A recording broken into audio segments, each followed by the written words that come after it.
is obviously a very urgent and a very important discussion, and we are very grateful to our panelists for their generosity to share their insights on how to create systemic change through collaboration. We reached out to members of all 3 First Nations on whose land the City of Vancouver exists. Unfortunately, a member from Musqueam wasn't able to join us. We know leadership is desperately needed to continue the work of making Vancouver a city of reconciliation, and we are really looking forward to tonight's discussion. But before we start, very quickly, I want to tell you about how this event came to be. Vision Vancouver has been the political home of many people who didn't think there was a space for them in politics. As a new immigrant to Canada 10 years ago, I was actually one of those people. But since accepting that first invitation to join Vision, I've made lots of political friends from all political stripes. I've engaged in countless policy debates. I've met and challenged inspiring political leaders. I've found my advocacy voice, and I think most importantly, I understood and embraced the fact that for transformative change to take place, we need everyone to get involved. So I think this story captures what we're trying to do with these events. We want to catalyze important conversations and extend an invitation to Vancouverites to get involved in municipal politics. So we will be hosting more of these events, and we hope that you will join us. For details about upcoming events or to learn more about Vision Vancouver, please visit votevision.ca and sign up for updates. And now it's my true honor to introduce former Vancouver City Councillor Andrea Reimer, who will get us started. Thank you. Thank you, Daniela. Tansi Tawao, Nimiwetan, Ewa Pamitan, Andrea Reimer, Nitsi Kasan, Nigawe Nihiao, Ekwa Kanai, Ekwa Apiduwigo Sisan, Jackfish Lake, Treaty 6 Ochinia, Maka Miigwech, East Vancouver, Mivukan, Kinanana Skumitan, Taho Musqueam, Ekwa Taskohomish, Ekwa Slay Watuf, Kakiao Niwa Gomaganak. Hi. So good evening, everyone. My name is Andrea Reimer. I was just doing a land acknowledgement in the language of my grandmother, Nehiawewin, which is known in English as Cree. So I've been, one of the weird silver linings of the pandemic is that I've had time to sit on Zoom with an elder and start to learn my language. So I'm really grateful for that. But I think you got the gist of it, that my name is Andrea Reimer. I come from Jackfish Lake, which is in Treaty 6. I was expressing really deep thanks to the Musqueam and Squamish and Tsleil-Waututh for the ability to do the work here in Vancouver. And just really glad to be here with you all today. Some of you will be in Vancouver, so you will be honoring the same 3 nations. Others may be somewhere else. I was really excited today to find out that 2 of the Vision Vancouver members have been working with many people across the province to create a new resource called the First Peoples Map of BC. So we're going to put that in the chat for you if you want to learn more about where you're at. So a couple of things I wanted to acknowledge. I think I've been working in academia since I left public office. So what we would call positionality statements in academia, a couple of things that I wanted to note.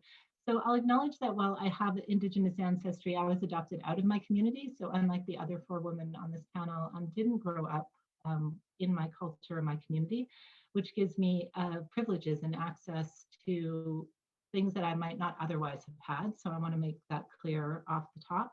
And also to note that Vision Vancouver is a political party. It's here in Vancouver. The party exists for the reason of electing people to government in Vancouver to work on policy.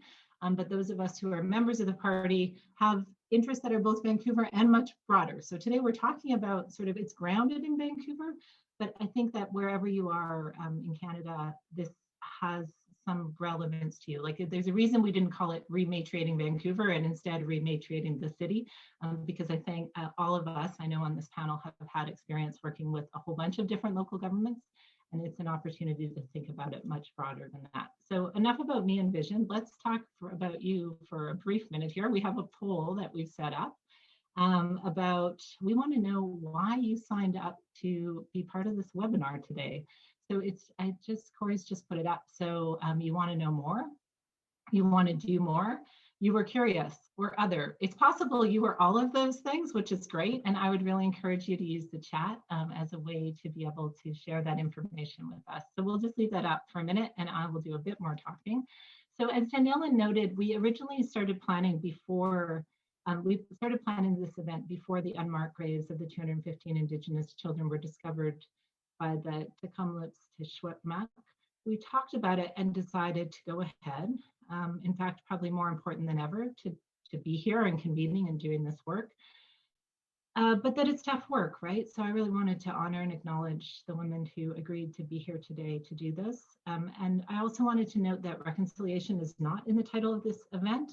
It's not because it is an incorrect word for the work that has been done in Vancouver or that needs to be done, but that I think there's a general feeling that it's been a bit misunderstood as a kind of destination, a place you go as opposed to a way of getting there. So we wanted to give the name of the way of getting there, which is this collaborating for systemic change. So it's why we went with that title.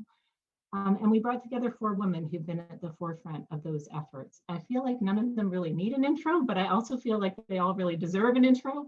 So what I went with was a short summary of who you are, knowing that you're all bringing a really vast experience that we'll get into when you get to start talking. Corey, can you bring up the results on the poll and I will read out their bios while you're doing that. So Kristen Rivers was elected to the Squamish Council, where she's also elected by her peers on council to serve as one of the 2 co-chairs for the nation. I want to do more. I love that answer. Okay, and Charlene Aleck is a former and hopefully future councillor of the Tsleil-Waututh Nation. They have their election on June 25th, and she currently serves as a spokesman for the TWN's Sacred Trust Initiative. Jody Wilson-Raybould is an independent MP here in Vancouver, Vancouver-Granville, a former Minister of Justice and Attorney General of Canada, former BC Regional Chief for the AFN, a lawyer and author, and a proud Indigenous Canadian, and Ginger Gosnell-Myers, who is a Nishka. I practice, Ginger. I really practice those. Indigenous Fellow with SFU Morris Dewa Center for Dialogue, focused on decolonization and urban Indigenous policy and planning, and my former colleague at the City of Vancouver. And joining us towards the end of the event will be MLA Melanie Marcus. Some of you probably know who are listening in, they're all in budget estimates right now. I did want to note, just before we dive in, there's a Q&A function. So if you have questions for the panelists, please feel free to use that. And we have a hashtag for the event, which I'll ask someone to put in the chat, but it's hashtag Let's Act Ban. Hopefully I enunciated that so that everyone understood what it was. So let's dive in. And the place to start, in my opinion, is always at the beginning. And Kristen, as a Squamish woman, and Charlene, as a Tsleil-Waututh woman, are both connected to that beginning. So Char, I thought we might start with you to talk about your experience as an Indigenous woman growing up here in Metro Vancouver. Oh, I'm just going to unmute you. I'm going to see if I can't unmute you. Can you do that? There. Great. Yes. Thank you. Thank you so much. That was beautiful welcoming, and hello to all the panelists and all the people joining in. I just want to set a tone of the mindset of an Indigenous mother, grandmother in the City of Vancouver, and go back to the systems that we believe in. If you look at a hierarchy or like a pyramid triangle, at the top of our beliefs is our creator of all things. And the next step down would be all of our family and our loved ones, our grandparents, our ancestors, and how we take care of them, how we respect them, and how teachings get handed down, and how that responsibility is shifted, and all the training that happens as who we are as Tsleil-Waututh people. And next would be making all kinds of resources in our territory of how to sustainably build canoes and homes, and I'm speaking of years ago. And then lastly, all of the natural world and everything that lives in it. And so when colonization came, their pyramid looked the total opposite of our way of life and our beliefs and our law that we live by still to this day. At the top of their pyramid is the almighty dollar. Everything that can be sold, bought, and how to make that a gain towards moving yourself, so to speak, up the ladder, I feel is at the top of their pyramid. And then next would be how to make all of those money.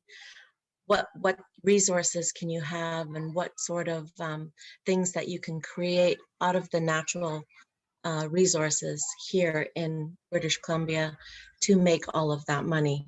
And that's extraction and mining and all those sorts of things. And then the next on their list would be possessions of houses and cars and boats and golf trips and all of that. And then next, family, and then the natural world at the bottom of their pyramid. So me being taught and trained in that mindset of the pyramid of what I believe in, and trying to sit at tables, raise my children, teach my granddaughter, and live out the rest of my teachings to my nieces and nephews. It's like we have our foot in this one world and another foot in the colonized world.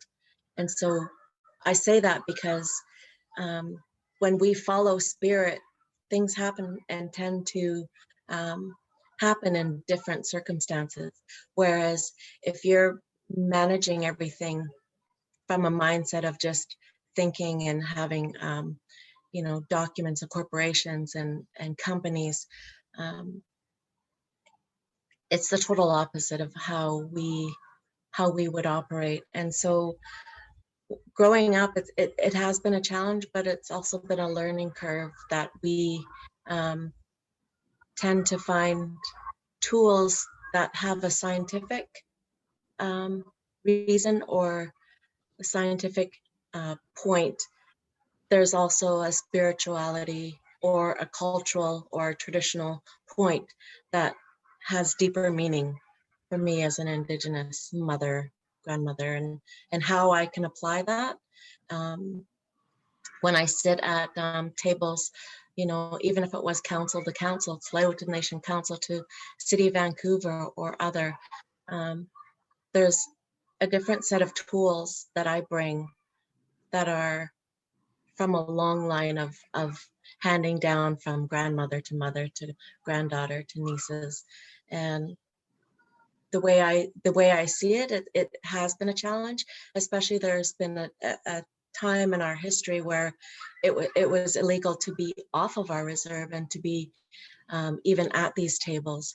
So, that suppression and that being taken away has not dimmed the light for the spirit of those traditions that we still carry. So with that, I'm saying there is a way to move forward, and we know that words are very precious. Words are very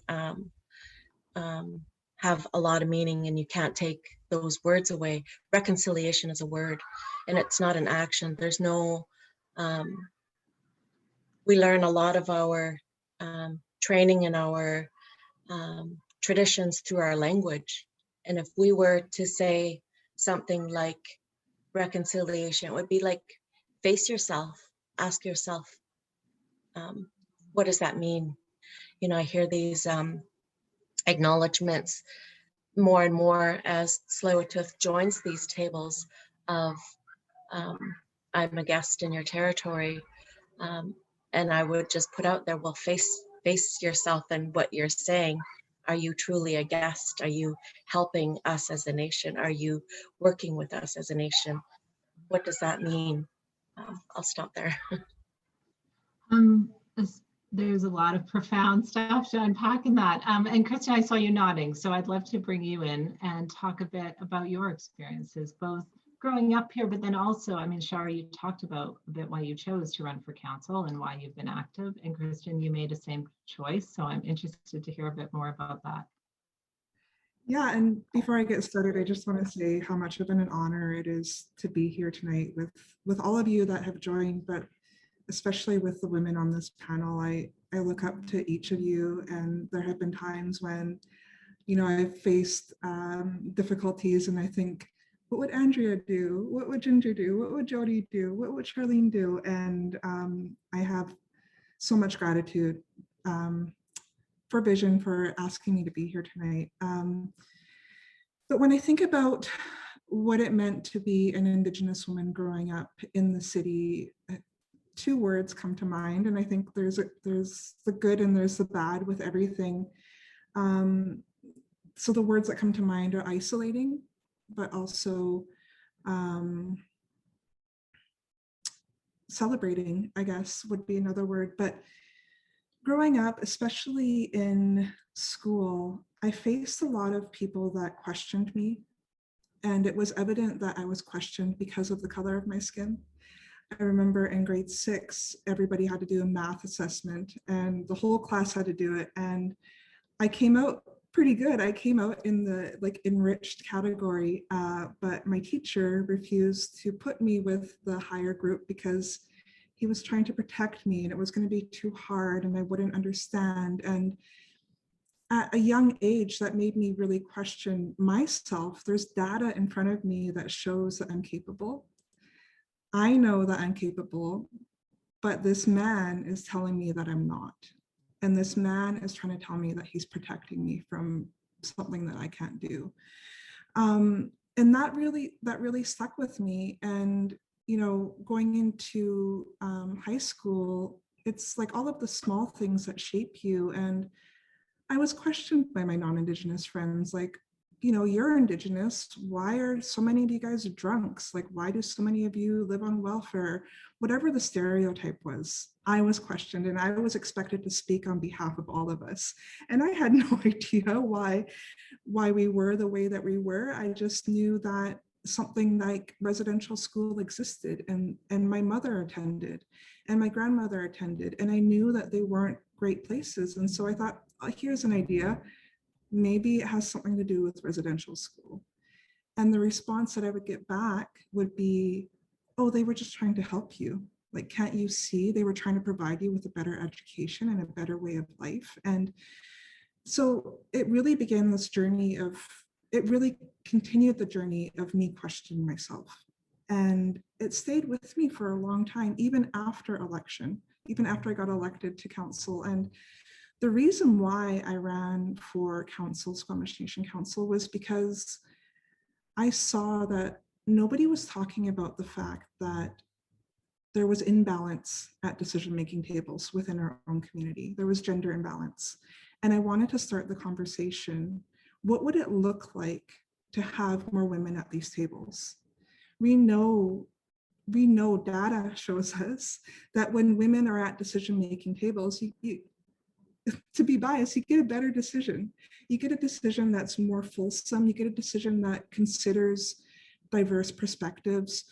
And so I wanted to start the conversation about gender equity in my community. And I thought that an election would be a good opportunity to do that. Oh my God, that's such a great mic drop. It's a great segue too to Jody, because I feel like you may have run for office to use an election as a place to start some very important conversations. And I wanted to bring you in. I know you're not from one of the local nations, but in all the various roles you've had, I feel like the anthem would be, we'll collaborate for systemic change. So I'd love to hear what inspired you to run for office and some of your reflections on collaboration. Yeah, well, thanks, Andrea, and thanks to my fellow panelists. It's good to see you guys. I'm not on Coast Salish territory. I'm coming to you from Ottawa, Algonquin territory, but happy to join in this important conversation and appreciate the words spoken so far. Yeah, I mean, I'm a proud Indigenous person. I come from the Muskama, Tiyáltelut, and Likwithka people of Northern Vancouver Island. My home is in Vancouver, and I'm grateful to be able to live and work in the community that I do. You know, I would say about collaboration for systemic change, I think, and Indigenous ways of being and how I was taught, some of which Charlene and Kristen have talked about. And this is generalizing, but from my community, I was taught, one, to be proud of who I am, to know where I come from, and to know that everybody in our community has a role to play in ensuring that the community functions properly, and that we foster and put forward principles like equality and inclusion. And I was raised to be a leader. I know Ginger comes from my nation as well, and I was raised in the laws of our big house, which potlatch, which is our system of government in our culture. And I knew from a very young age, coming from a family of advocates for Indigenous peoples, for the proper recognition of Indigenous rights in this country, that my path was kind of set for me, and that I would assume leadership roles. Did I ever think that that was going to be as a member of parliament or as Minister of Justice? No, I never had aspirations to be a member of parliament. Certainly the roles that I've had, being regional chief and now being proud member of parliament for Vancouver-Granville, have enabled me to be in spaces that can help to advance and move forward change. I think as Indigenous peoples, while we have tremendously diverse cultures that we should continue to celebrate and speak our languages and know who we are and where we come from, we all have a common colonial experience. We exist within colonial institutions. I go to work here in Ottawa in a colonial institution, so that common thread that flows through all of our communities is something that brings us together necessarily, and we gain incredible strength through this. I witnessed it when I was regional chief, how our communities came together with common cause. So why did I run to be a member of parliament? There's many reasons. Social justice issues, certainly first and foremost. But I came and wanted to run in particular to do what I can within that colonial space, and there's been a lot of conversation about this very recently, to create the space, the necessary space for our Indigenous nations in Canada to rebuild within a stronger federation, to enable Indigenous communities to be self-determining, to give life to what the United Nations Declaration says. And what I've learned, and this is the lessons that can come from, and I'd love to talk about it more, Indigenous ways of being, Indigenous cultures, traditions, and legal orders, is that this government, Canada, and other governments have a lot to learn from us and how we have been able to survive for millennia. Does that mean that everything is great and things don't have to change? Absolutely not. We have to smash the status quo, and we need to act. And we need to have our people in all of these places, whether it's at city council, federally, provincially, and certainly, to Charlene and Kristen, leading the charge in our home communities, because that's where the transformative change occurs. Okay, Sarah, I was just celebrating that. Apparently we can all be seen now by everyone watching, so that's great. And such a great lead in, Jody, to Ginger, who, for those that don't know, Ginger literally wrote the book, not the published book, but the many council reports about the Year of Reconciliation, the City of Reconciliation. She was the lead on the Urban Aboriginal People Study, which is what was sort of like the catalyst that got Vancouver moving, and Vancouver was the catalyst that got so many other cities moving on this, and cities that got provinces moving. So Ginger, oh, and she also is the person who, we were having a talk one day, and she's like, well, reconciliation is really just collaboration for systemic change. And I'm like, oh my God, that changes everything. So that's how we ended up with that in the title. So Ginger, I'm really excited to hear your reflections on collaboration, and particularly interested in what has given you hope and what's energized you over the past decade of the work you've been doing. Thank you, and thank you to all the panelists for sharing. I think really validating direction for our future, and also recognizing that a lot of our roots and advocacy and a lot of our connections to our community and also fighting for our communities is linked back to knowing that these have always been our lands, that we have always had a right to govern our communities, that that option has been taken away from us. It continues to be taken away from us. And it's resulted in what you hear today in the headlines when it comes to resource extraction or children in care or being turned away from the healthcare system. And that without Indigenous women at the forefront of decision making, we will never see systemic change when it comes to equity for all peoples in this country. And so when I think about the role of collaboration and systemic change, I think about a lot of the work that I did at the City of Vancouver, because when the city committed to become a city of reconciliation, I would say this is not going to be easy. You have to understand our truths, you know, and for those of you in the audience today, you see that there is a connection between everybody's stories about how there is learning and growth and healing, but also fighting and having to dispel rumors and having to prove your worth. And, you know, when we're looking at, you know, systemic change and collaboration, it is an effort of all government staff and decision makers and citizens to make it happen. And so, you know, for me, you know, collaboration is an action. You know, decolonization is also an action. It takes time. You don't just end up there. We're not just going to see reconciliation, you know, with the snap of a fingers. It takes investment. And for myself as a policymaker, when I see and hear government decisions being announced, I don't just pay attention to the pretty words. I look at the line items in the budgets, because that determines whether or not we can actually see change. Because for those of us here on the panel, we're working for that change regardless of if there's money on the table.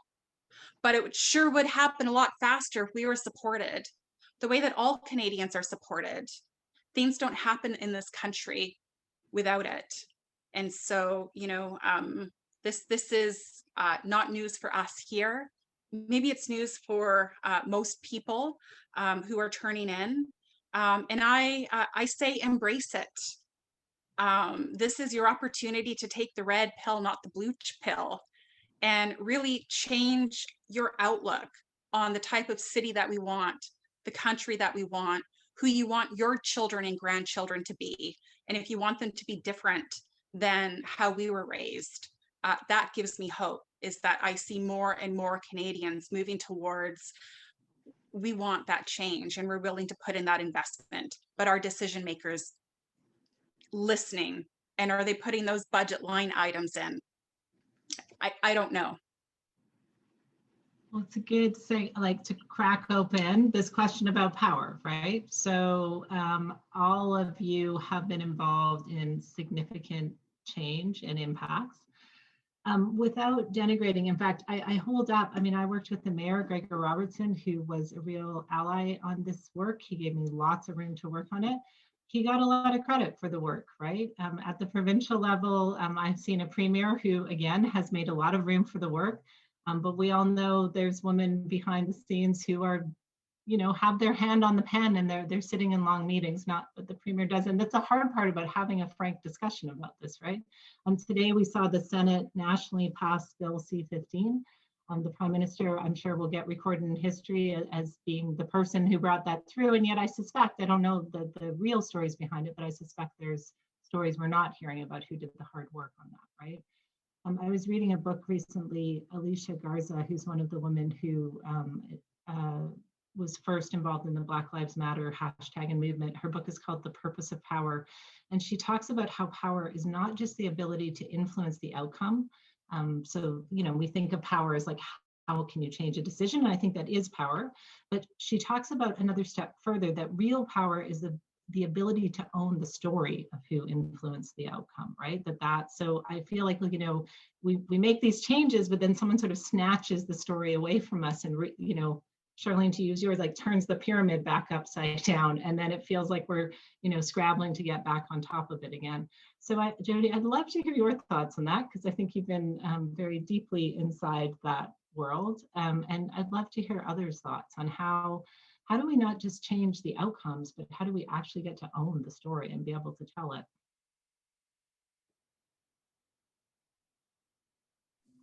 Technology, I had just unmuted. Yeah, thanks for the question. And maybe I could just answer your question in terms of the United Nations Declaration on the Rights of Indigenous Peoples. It just passed, as you said, the Senate, and it will be on its way to royal assent soon. And I think that in terms of the federal government, yeah, it's good. It's good that it was passed. It's good that the government introduced it. I think that if you ask any Indigenous person, you will about UNDRIP, you will know the long history of UNDRIP and the long history of advocacy for rights, for self-determination. In Canada and around the world. There was a Liberal MP named Tina Keeper years ago who introduced a very similar bill. Romeo Saganash introduced a bill in the last Parliament that was almost identical to the one that the Liberals introduced. So this is something that has been advocated for a long time. And to go to Alicia's book, and I haven't read it, but I read a little bit after talking or hearing about the book. The question is, now that UNDRIP will be, when it receives royal assent, entrenched in Canadian law, the challenge is, what do we do about it? Well, certainly I have answers. I'm not sure this federal government has answers. Actually, no, I am, because many people gave them the answers and the solutions for how we operationalize UNDRIP, the minimum standards for the survival, dignity, and well-being of Indigenous peoples, which at its core is enabling Indigenous peoples to be self-determining, including self-governing, is to translate those rights, those minimum standards, into practical and meaningful benefits on the ground in Indigenous communities. So we can advocate, the Prime Minister can stand up and take credit for, having this law, and that's fine. I mean, for so many people, it doesn't matter who takes the credit necessarily. I really only care about actually getting the work done.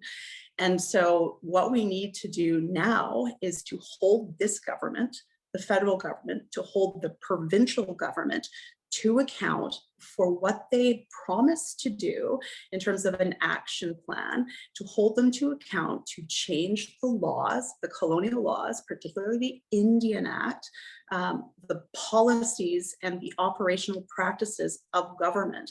That's how this federal government will get its house in order, and to enable Indigenous governments to rebuild.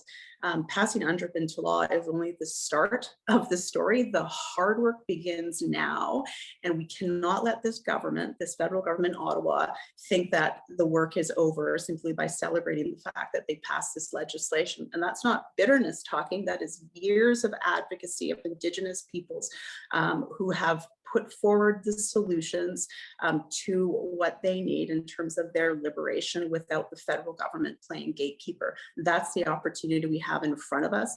That's the opportunity I think she talks about in the book with respect to beyond the protests, beyond the pounding on the tables, what do we do to translate the wins that we get or the attention we receive through protests into practical and meaningful benefits in the lives of people in our communities? That's the opportunity that we have now, and we have to hold the government's feet to the fire. Brilliant. And this is this moment, right? We had over 700 people register for this webinar. And well, I mean, vision's popular. That's probably more than what we would have anticipated, right? Because there's a lot of energy out there right now looking for action that goes beyond an orange square or shirt. I mean, those things are important to show, to acknowledge that you've heard the truth, but then there's a need to act on the truth. So Shar and Kristen, I'm curious from your perspective at sort of a local level for your nations, where, I mean, I appreciate you're not speaking on behalf of your nations, but as women who are members of the nation, what the call to action you would put to people who are watching today? I think specifically as it relates to UNDRIP, it's important for people to understand what is the intent behind UNDRIP. Yes, there's like the practical things that need to be accomplished and that governments need to do and that individuals need to do. But if the intent is to treat Indigenous people with the respect that they deserve, to value them, to treat them with dignity, then we need to, I'm going to say something that I don't know if I should be saying, but we cannot be treating women that we hold, like the Canadian government cannot be treating people that we hold dear, like Jody, the way that they have, because it has an impact. And it had an impact on my daughter. Jody is so gracious. My daughter, you know, when she was 8 years old, said, I want to be Prime Minister of Canada one day. And she really believed that that was possible. And Jody, when she was Attorney General, invited her into Parliament and took the time to meet with her and ask her about her life and how she, like, what she cares about. And, you know, and after that, my daughter saw the fallout of what happened in the way that Jody was treated publicly. And it had an impact on my 10-year-old daughter. And I can't help but think about the impact that it had on so many children. And my daughter went from following the news and following, you know, different politicians on Twitter and all of that stuff to just like disconnecting and not paying attention. And her hopes for being Prime Minister one day, all of a sudden, you know, it wasn't a thing anymore. Thankfully, she's coming around to that again. But but these things, these decisions that we make, that people make, not we, but that people make, that governments make, that individuals make regarding our people on micro levels and on macro levels, they have an impact, and they need to know the impact that they're having. In order for us to really get ahead, to make a difference, we need to know the impact that we're having, and those that have an impact on us need to know that they have an impact. Shar, you want to dive in? Yeah, for sure. I'm just looking at, you know, attending and being a part of ceremony over the last couple of weeks when the very first grave was found in Kamloops, and how that affected our people, our elders. And then you got to see the rise of change happening all across the country, and if not all across the country, then globally, internationally, people were seeing what it was that Canada, what we knew as Indigenous people all along. You know, we're trying to explain the treatment that we endured, and not seeing it for what it was only renders it less. And the ongoing treatment, like Kristen had said, you know, the always looking down upon the Native person in the city, that's a continuation of that treatment. So what can we do to better, you know, all of this coming out couldn't be at a better time, the UNDRIP, and the truth of our treatment. It's changing the landscape of our politics. It's changing the landscape of our social structures, of our governance, of our relationships, and our nation to nations. They're starting to see us for the trauma that we endured and the work that we're still doing. We have representatives in the House of Parliament. We have representatives sitting in seats of leadership. We endured all that, but yet we still strive to make a better place, not only for our children and our family, but our neighbors, because we know in our hearts they're not going anywhere. We're not going anywhere. And the treaties that were not upheld, we're not holding our breath, waiting for this better change to come upon us. So how can we make things that can work? And this is where we're at, carrying all of that with us, the good and the bad, the trauma, because to turn a side eye and to say that it did not happen would be a disgrace, not just for leaders, but for the rest of the country. And to acknowledge it and to see it for what it was could only make us better. Truth heals. The truth is huge, but just mitigating and finding out ways where we can share that truth and have that truth be true to the actual people that experience that trauma. And once we do that, that truth will not only heal our people, it will heal the rest of the country. It's beautiful. A quote that's meant a lot to me over this last year is one I read that said that healing is not fixing you, it's discovering you.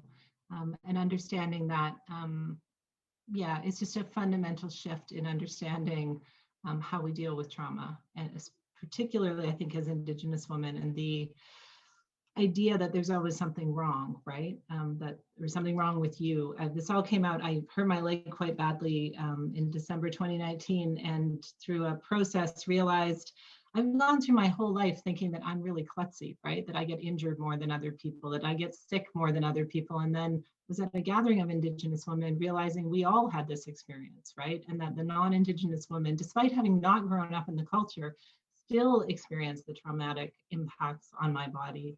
And how much I'd internalized that, right? And how important it was to understand that I'm enough. It's figuring out how to figure out who the I is and who the we is when we're talking about Indigenous women. So Ginger, land acknowledgements, sorry, it feels like a sort of a big twist, but it does. So Charlene, you talked about the facing yourself, right? When you talk about being a guest, not you, but when one talks about being a guest, that they need to face themselves and like, am I an invited guest? Am I a wanted guest? Like, what sort of guest am I? And there's a couple questions in the Q&A, one of which is, what do Indigenous people think about non-Indigenous people doing land acknowledgements in their speeches and social media posts?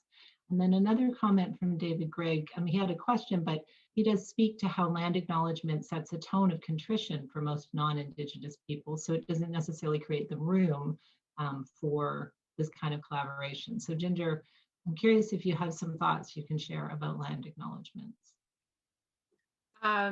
Absolutely, because the City of Vancouver was the first government to recognize that it was situated on unceded lands. And I think still continues to be the only government to this day. There's such a fear on talking about the unceded, never surrendered, not gotten by war or given up. There's so much to unpack in knowing who the original owners of these lands are, and that's the work that people need to do. It's not just about saying a land acknowledgement. At the city, we built it into the policy, right? So you recognize it, and then you look at your system and your structure, and you try and find alignment or misalignment. How are we dishonoring these lands through our current policies? How can we honor the nations through new policies in recognition of their lands? And that is a lens, and it is an action. It is not just a saying. And for those people who don't, know that there's a lot of work that happens behind the scene in order to make a land acknowledgement a living, breathing action. It is, right? And for all of the things that we're talking about, it takes that effort. And maybe we're just a society today that really wants things to happen just like that. And maybe we want other people to do it. And maybe we've become really, used to convenience.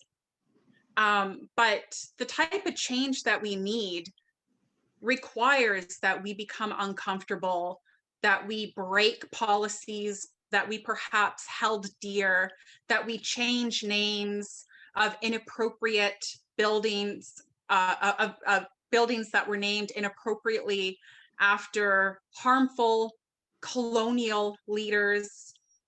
So there's a reverberation that needs to take place. But I don't have the answers. I don't know how to change your business or your life or your government system. You know how to do that. You know your system and your governments and your community the best. It's for you to figure out where the harms are, where the opportunities are.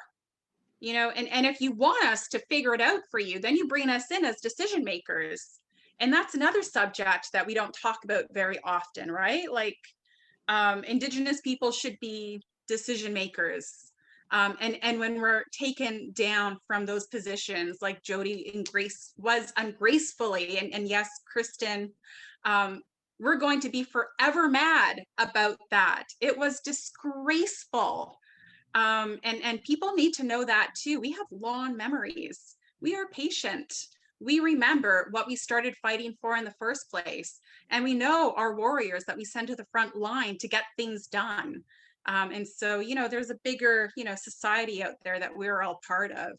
And we welcome people, into understanding how we see things needing to get done or not get done. Okay, so another small question. I know land acknowledgements always, I think it's like street naming, right? It's like a wedge that just sort of opens up all these and unpacks all these issues behind it. So the next question is a bit in that frame, and that is around representation. So I know Jessica Wood, who I think we all know works at the provinces in ADM, she has this great quote about how it's not that we aren't meant to be in the room, it's not that we're not meant to be there alone, right? And yet so many of us end up there alone because it's hard. It's hard enough for any one of us to do it. And then to try and convince 5 friends or 2 friends or even 1 friend, that's really challenging. And so it's a question around that. Like, is it that this is the age-old question? Is it inside or is it outside? I think the answer is always both. So maybe the question is really, if it is inside, what do we need to be successful inside government? Is it numbers? Is it the attitude that non-Indigenous people are bringing towards us inside government? Like, what does that look like? Any takers on that? Sure, maybe I can just make a couple of comments. And I actually think both questions are interconnected, as you said. And I appreciate what Ginger said on land acknowledgements. Land acknowledgements are of course important. Changing place names are important.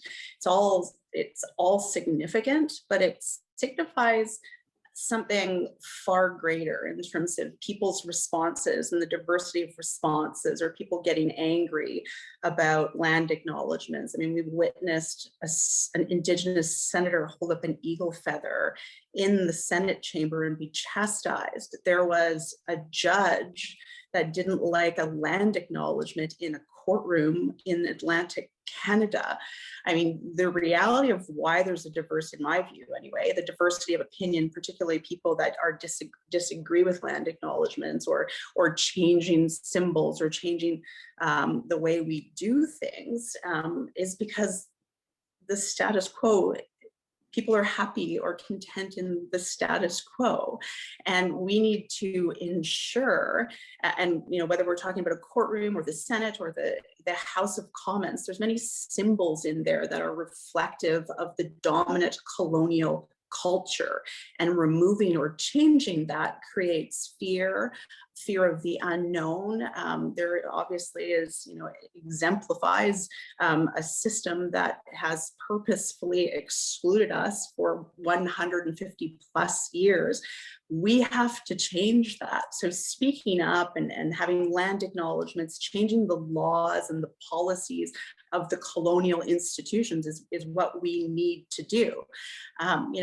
I know that there's all these discussions around taking down John A. Macdonald's statue, changing the name, which has been done, to the Langevin building, to the Prime Minister's office. I mean, those things are important, but I will say this, and maybe it's not a contrarian view, but it's something that I feel strongly about.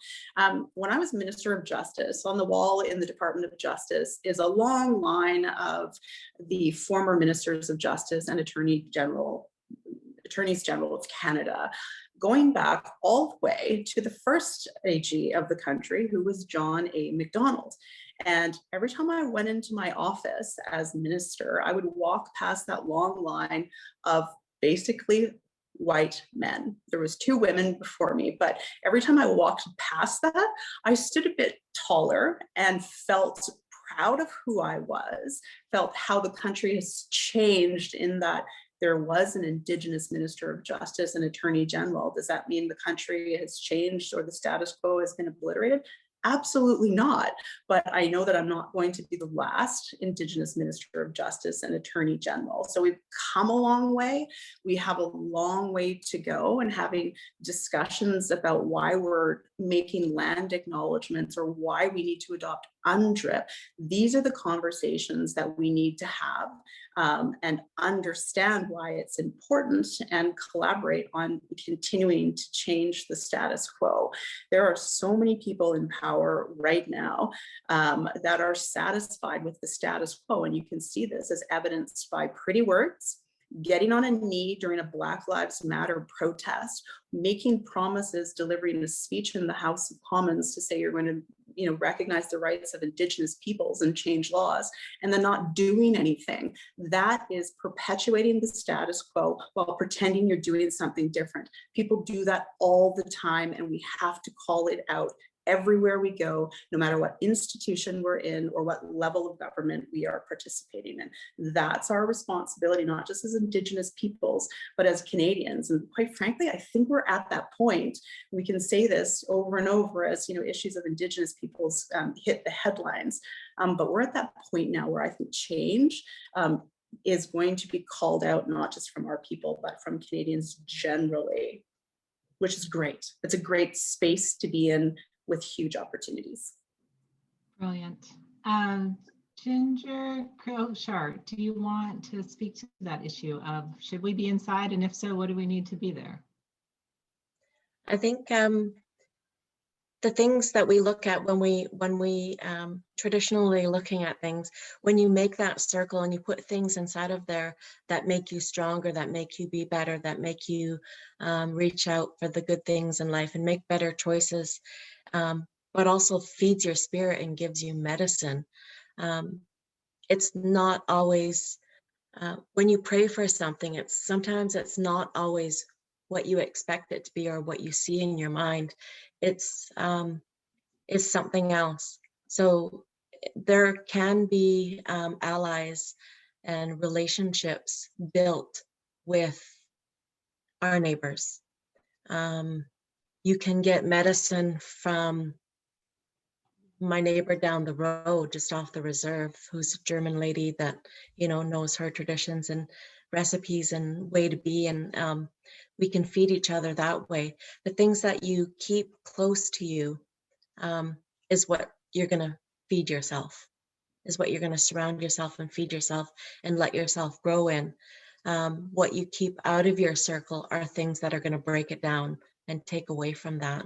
And I think to collaborate on a bigger picture for the state of Canada or the country of Canada, we have to look at where the systematic breakdown happens with the treatment of Indigenous people.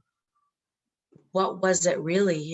It's not being said that the residential schools was an act of genocide, and, you know, taking away our language, taking away our culture, removing us from the home, removing us from any line of training from our grandparents or our parents or our family, totally escapes, you know, us learning our way of life. And Sir John A. Macdonald had said to the government back in 1883 that the only thing that will be left is the blood in these people, meaning all the Indigenous parts of them will be erased. And how can we work with the system that is still carrying on these and embracing and benefiting from this system that quashed us? And we need to ask that question, you know, how we support those systems and benefit from us. And it is in these land acknowledgements, I find sometimes, where it's just an empty exercise and there's no action that goes with it. And I think that's a really poignant, that Jody had said, poignant thing to point out, is calling them out and saying, hey, wait a minute, this is our territory and this is how we do business here and this is how we are. We're not here as a token seat at the table to, you know, make you feel good about what your ancestors may have done to our ancestors. Yeah. What a perfect, just as you were talking, Char, about, yeah, it just was this perfect moment when Melanie came in and she was like this exclamation point on what you were saying. It was great. Like totally contributing to the conversation just by showing up, which is amazing. So Melanie, thank you so much. Minister, thank you for coming and showing up. I hope Melanie is okay to say. We've been going through the Q&A. There's no way we're going to get to all the Q&A. I've been trying to knock some of them out in broad brushes. I think I might try one or two more, and then maybe just a round of closing statements around, there's a very palatable, I mean, we've all spoken to it, right? Like there's this energy in this moment. And so what do we do with this moment, right? There's clearly a need for change. So how will that move forward? So I think a couple of the ones that there's quite a few here, and I'm recognizing you're not academic experts, so I'm not asking you to bring that lens to it, but there is a strong theme around people who adopt an Indigenous identity that may or may not be theirs to adopt. And I'll say, as someone who grew up, was adopted out of my community and grew up in a different culture and not even knowing my identity, I mean, some of you know, because I've called you being like, I feel weird owning this identity. And at the same time, to your point, Char, the whole point of the Colonial Project was to make me want to let go of my identity, right? So I feel some, I don't know, bloody-mindedness about pushing through it. And yet I recognize there's a difference between the way I grew up and the way you grew up. So it's a question about that, like, how do you deal with this credentials? Like who is Indigenous and how do you even define that if we're fighting for rights for Indigenous people if we can't even define it? So anyone who wants to jump in on that, happy to take your thoughts on it. The specific questions, there was quite a few of them about self-declared indigeneity at universities, like in the context of a university. I'll take a stab at this of identifying as an Indigenous person. I think in the beginning I mentioned about handing down of the knowledge and the culture and the traditions in a way where we train our young ones. When your family and your nation embraces you in a way where they see fit to teach you something about the language, they see fit to teach you something about building relationships with other nations, and that's that nation, everything, you know, that we have, that we see in the Western society, we have a way to deal with that traditionally. And when your family or your elders, your tatas, your grandmothers, that's the highest esteem that you can get amongst your family. If grandma says something, that's the bottom line, because she's at the top, and then there are your respected ones and your parents and your aunts and uncles. But you know, it follows that hierarchy through our law of handing down names, handing down songs. And grandma says you should train yourself to learn how to speak to other nations. You have a responsibility. That's your responsibility. And that's how you can, you know, find your identity and find your Indigenous roots by seeking out your elders in your community.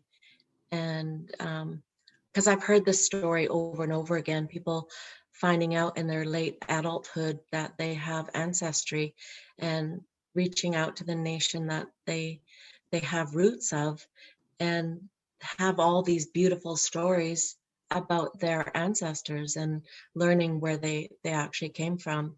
So following that route, I think is best. Yeah, it's been a journey. I mean, I'll tell you, I grew up without an identity because I clearly didn't share the identity of my adopted family. I was often asked, where am I from? Not like which town in Canada, but which country in the world. I'm like, I don't know. So it's not just as hard as adopting an Indigenous identity, it's adopting an identity, right? It's a whole discussion around adoption and the foster system and apprehensions and all that. That probably is way too much for this whole session, but speaks to the need to get Indigenous people and Indigenous women particularly into government. So I think we have like 20 minutes left. So I'm thinking what we might do is the round around the what next. Some of the provocations I might throw down on this, I mean, I'm speaking here as someone who was on a city council. One of the things when the promo for this came out, someone in Twitter was like, am I the only one who's thinking like, what an amazing city council that would be, right? Like with all of us lined up there. And I was like, although right after that on Twitter, there was a tweet from the city clerk about like hour 52 of a public hearing or something. And I was like, no, I don't want to go back there again. But it is an interesting idea, right? Like, what if there was more than one there? An interesting idea that I've heard around, it exists in other countries where there are mandated seats for Indigenous nations, in like the Maori in New Zealand, the Sami in Finland. Like there are structures for this, right? Like should that exist at a parliamentary legislature or city council level? UNDRIP at the federal level, DRIPA at the provincial level, like how, Jody, I heard your call to action, but how? Like, what do people do when they leave this call? So that's open to all of you. Oh, and there are, you know, quite a few Indigenous women who joined us tonight, all of whom would be fine candidates for public office. So if you had any advice for them about what they need, a tool or something you can give them that might give them inspiration to think about running for office, either at the band council level or city, province or federal level. So any of those things that you want to talk about, or if the floor is open to you, or if you had other ideas. Anyone want to dive in first? I feel like Jody, maybe you first, since you're in the farthest away time zone.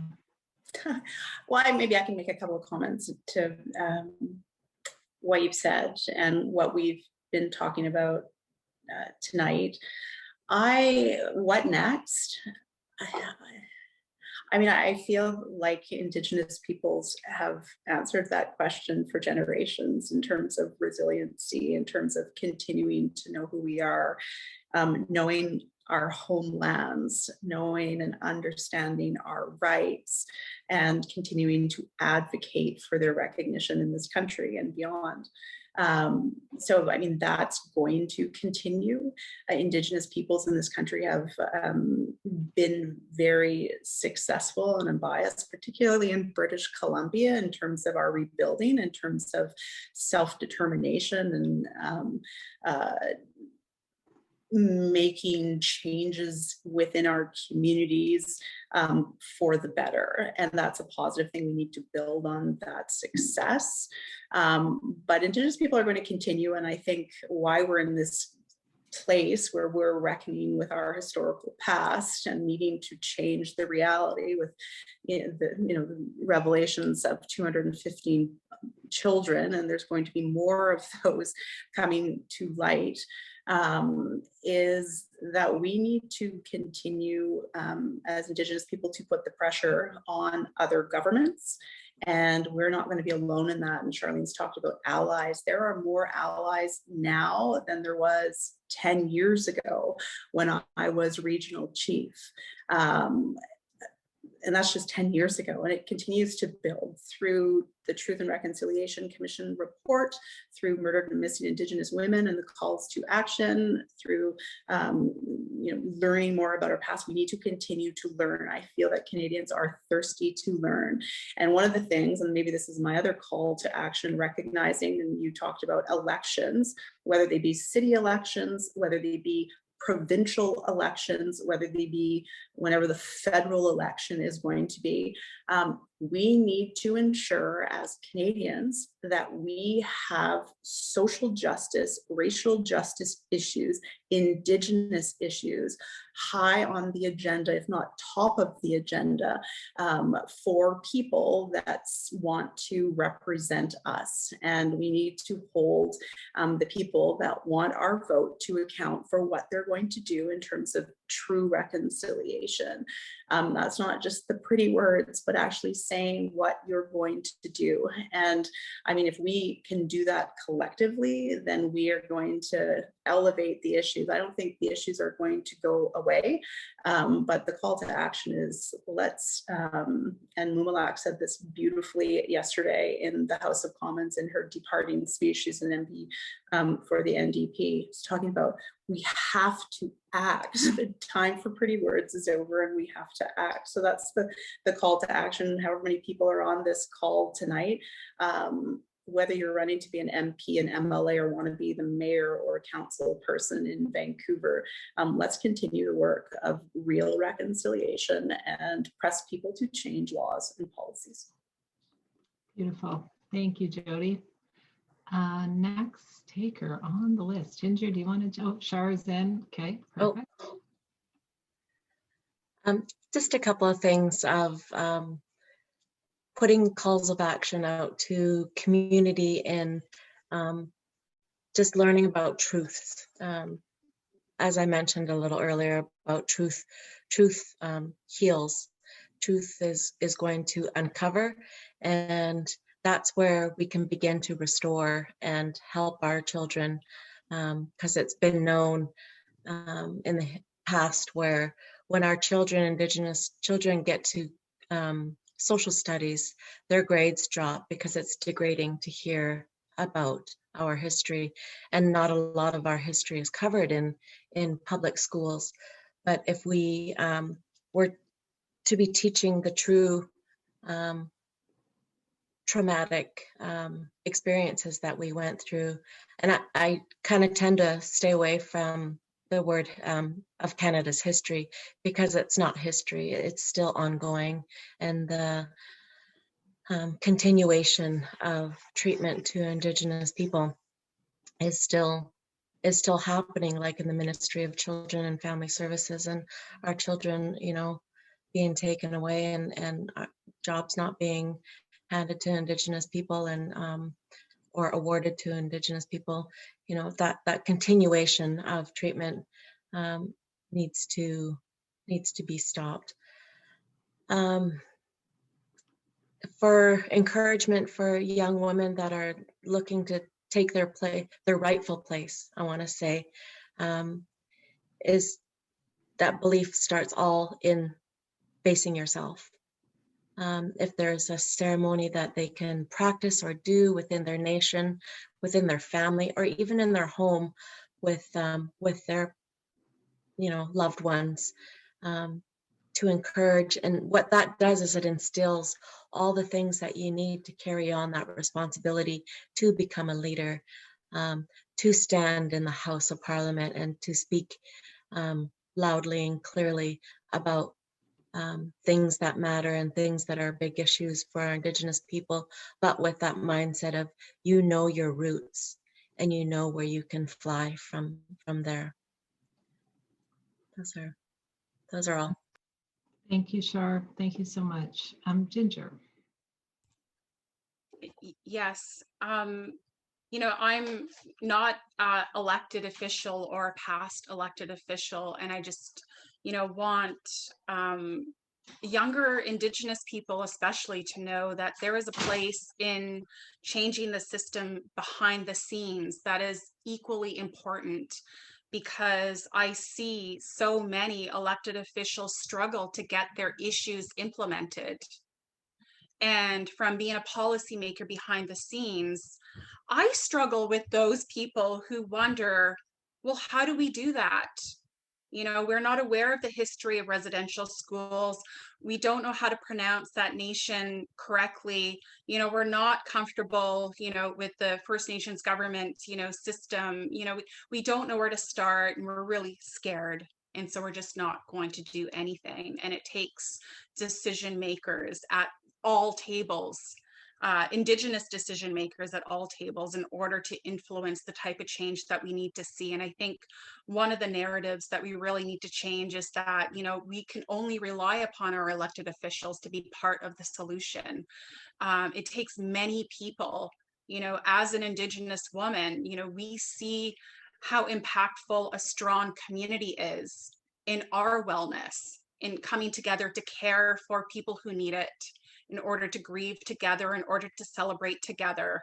And when you take that community out of the equation, you're weak and you're unable to get things done. You're kind of helpless to take care of yourself. And that's the type of thinking that, you know, I bring as a policymaker. And I know that there are many more policymakers in this, you know, in the audience as well. And that is significant. Indigenous peoples need to be at all tables. I seen that in the comment earlier. And unfortunately, we don't just land there because we have the right, you know, degrees and the proper experience. Some of us have all of that and more, and we're still not accepted at these tables because of a discriminatory system. And so that takes everybody fighting. That takes allyship. And it sure would be nice not to be, you know, one of a few in a room speaking up that this is not okay.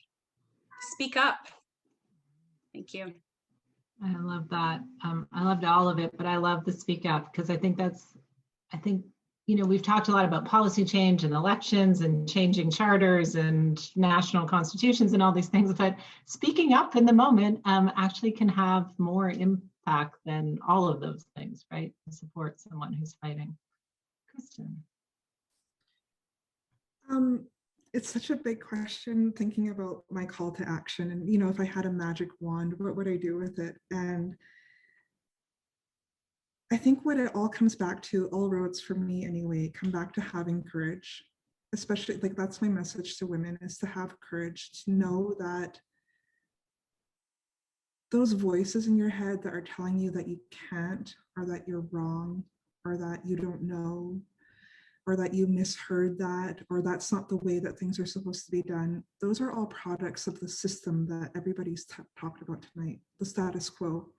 And it's dependent on all of us to have the courage to push back against those voices, and to just let yourself be that leader, or see that value in yourself, or to trust yourself. Like, have the courage to trust yourself, and have the courage to know that you belong in these places that everybody's talking about, policymakers, you know, elected officials, not-for-profit leaders, like business leaders. Like, you belong there, and you have this community of women behind you who, they might not know you, but they're cheering you on. And so know that those voices in your head, you're not at war with yourself. You're at war with a system that doesn't want you to succeed, and have the courage to fight back.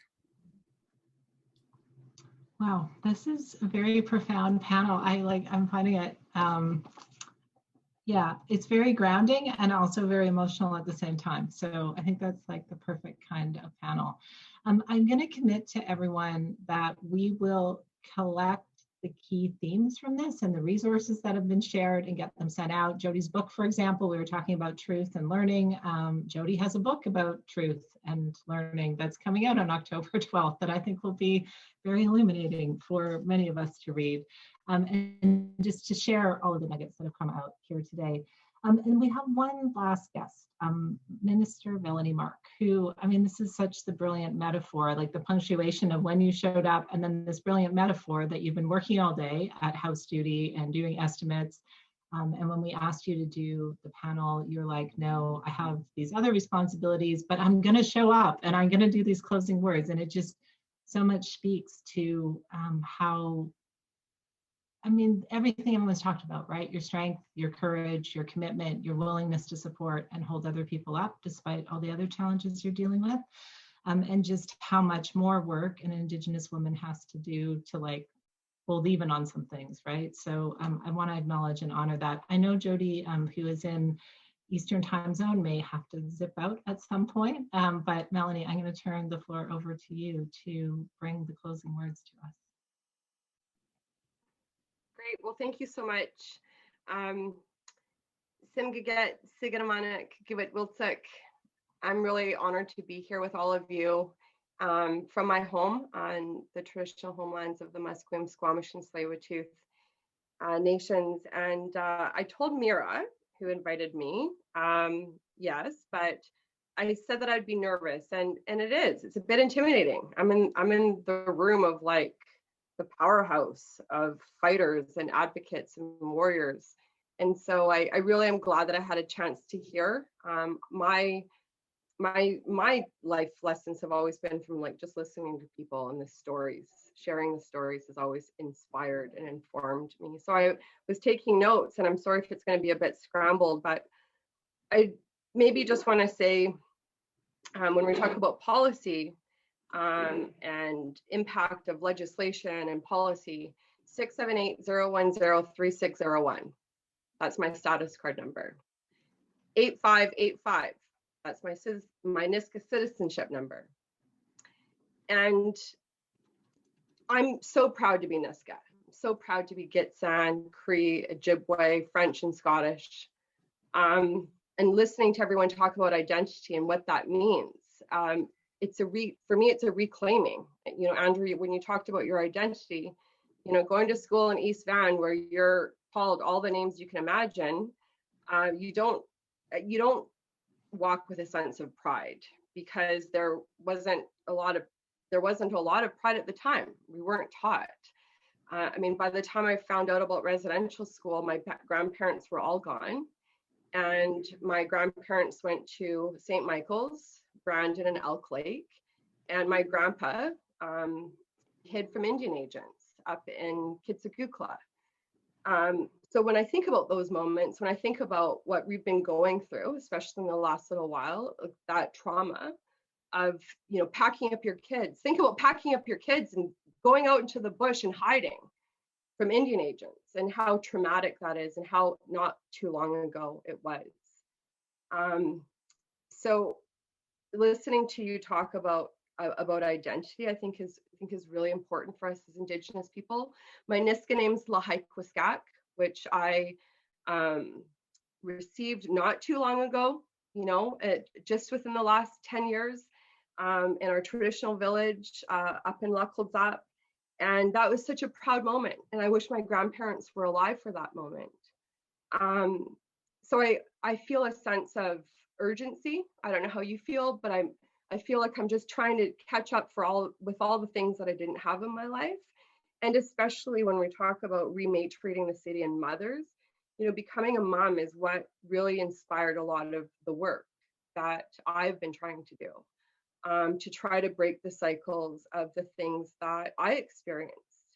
You know, sometimes people talk about, I'm going to put it out there. I think the idea of privilege. I spoke at the First Nations Leadership Gathering a couple of years ago when we proudly announced that that DRIPA was a real thing. You know, the Declaration of the Rights of Indigenous People was a real thing in law, and to be a part of that moment in history. But what I said was what I've seen in my life. And I think for all of us, it's what we've seen in our journey in the course of our life. And a lot of what I saw was a lot of trauma and pain and hurt. You know, my mom ended up in the downtown east side because my brothers were taken into care. And that pain that led her there meant that I had to speak up. And when Kristen talked about speaking up and Ginger talked about speaking up, taking on power, taking on social workers and saying, no, my brothers have a right to be with their family. That has been the journey for me, was speaking up, having courage, even though you're terrified and you don't know what you're going to say. But if you say nothing, I cannot live with myself. I can't sleep at night. So I think integrity is a really important value of being able to speak up and know your truth. So I also want to acknowledge mentors. Mary Ellen Turpel-Lafond was my mentor for a very long time. She took time for me, and that really meant a lot. And I think when Ginger talks about, and all of us in our journey, I think we have to make time for each other. I think we also have to address that there are things like lateral violence. And when I talk about paddling together, it is a canoe, and there's room. It's like a magic canoe. There's room for everyone. But there, you know what there's no room for? There's no room for lateral violence, and you cannot poke holes in my canoe. Because when you talk about the work that we need to do, all of the systemic change that we're all passionate about in our own way, we can't do it alone. So I'm going to go to being an MLA. Never wanted to be a politician. What I said at the leadership gathering was I was groomed for politics. Sorry, I was groomed for poverty. But in some ways, the empathy throughout my life helped me train for this job. And it helped me to be a voice for people. And that's what I love about being an MLA, is I have an opportunity when I take my seat in the legislature. And someone noted about when I got drummed in, that was the first time that the drum came into the BC legislature. And it was a powerful day, not just for me, but if you could hear the drum, it was the drum of our people. It was the drum of it's time for change. It was the drum saying that we are the generation that has, I think, I am entitled. I feel entitled to have a seat at the table. So when I share with you as an MLA, I just want you to maybe imagine for a minute, I'm the only First Nations woman to ever get elected in BC's history. And I'm the only First Nations woman to serve in cabinet, only. So I want you to close your eyes for a minute, or just imagine if you looked in the legislature and there was only one white person. I mean, that's how profound it is. And for generations. And so that change is now. The momentum that Charlene talked about is now. Like, we are here in this moment. But the call to action is that we got to get on the canoe. We got to get involved. When I retire from politics, I'm going to help people understand what it means to campaign and get out there and get elected. And I will help people do that. And I'm here because Mira invited me. And when I looked to Ginger, we went to university together. We were on the board at Anya together. I went to university with Mira. And Andrea's reached out to me a lot in good ways around politics. And I really appreciate that. So I think lifelong relationships is a part of our youth, our laws. And yeah, I guess I'm not sure what else I can say, but, you know, rights has been at the heart of my passion, fighting for rights, for justice, to be relentless, to be a briefcase warrior is what the Niska were known for. And, you know, as a politician, I try my best. But what sometimes might not be understood when you talk about the courage is the criticism, because politics it's not all nice. It's not all drumming and everyone's cheering you on. There's a lot of nasty in politics. And so in those moments, it's my friends that remind me to let the water roll off my eagle feathers. And so that resilience, right? To remember what you're fighting for, what you're standing up for, and to never give up. So I'm going to go back to my mom, because about matriarchs, my mom was homeless and living out of a shopping cart. She wasn't a chief, and I wasn't groomed to be a politician. But my mom is my constituent. She lives in the downtown east side. She is 15 years clean and sober. And if you don't know her, I don't know where you are, because my mom has let everyone in the universe know that her daughter is Melanie Mark and her daughter is an MLA. So it does matter. Politics matter. And I'm just so grateful for this opportunity to be here with you. Thank you so much. Those are really perfect closing words, Melanie. So I'm going to share the word cloud. I've been asking participants to fill in a word cloud while we've been talking. So I'll get out of the way here. Hopefully people can read that okay. Thank you, Melanie and Char and Kristen and Ginger and of course, Jody. I also wanted to thank Vision. I feel like, I mean, it's hard to bring it into this conversation because we didn't sort of go through all that history, but to know that the space they created for the conversation tonight is the same space they gave me over a decade to push forward on these issues. And I've seen so many graphics floating around on social media the last few days. I think the one that stuck with me the most is thoughts and prayers being crossed out and policy and change being there. And I felt like Vision always gave me the space to advance this conversation well beyond thoughts and prayers to policy and change. So I wanted to offer gratitude for that. And with that, I'm going to invite Daniela to come back from Vision. And I'm going to put a link in the chat, which is, it's another Menti, but it's not a word cloud. This is if you have feedback around the event or you have questions that you didn't, we'll work to answer the ones in the Q&A through text. And if you have other things that you'd like to bring up, just put it in the Menti link I'm about to leave with some contact info and we'll follow up with you. Daniela. Thank you, Andrea.